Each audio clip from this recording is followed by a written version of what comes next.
In the endless cold of space, where even war forgets names, humanity earned a reputation. Not for being the strongest nor the smartest, but for one thing alone, never giving up. They called us the Grinning Skulls.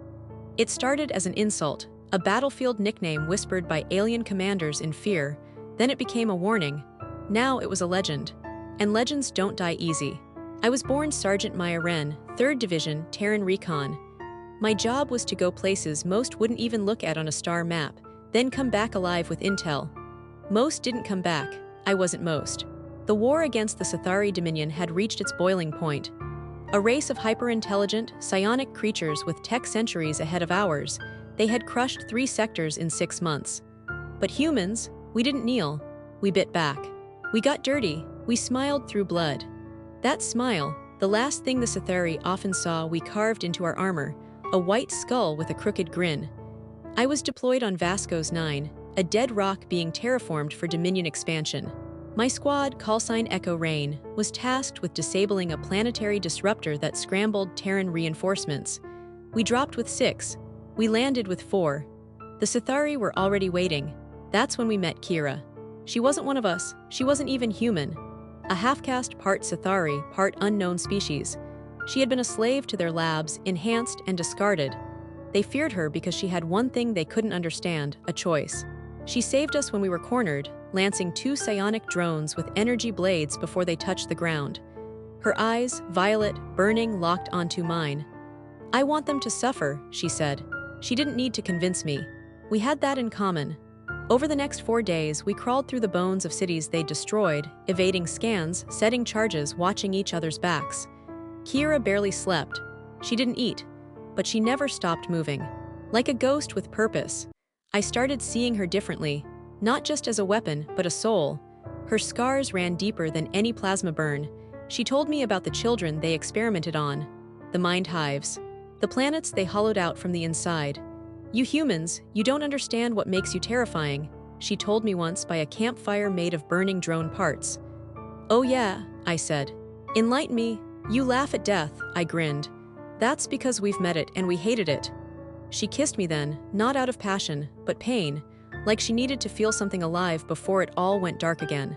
By the time we reached the disruptor core, we were only 3 left, me, Kira, and Donnie, my tech specialist. The others had died hard.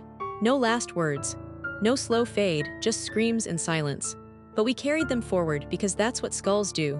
We grin, we fight, we endure.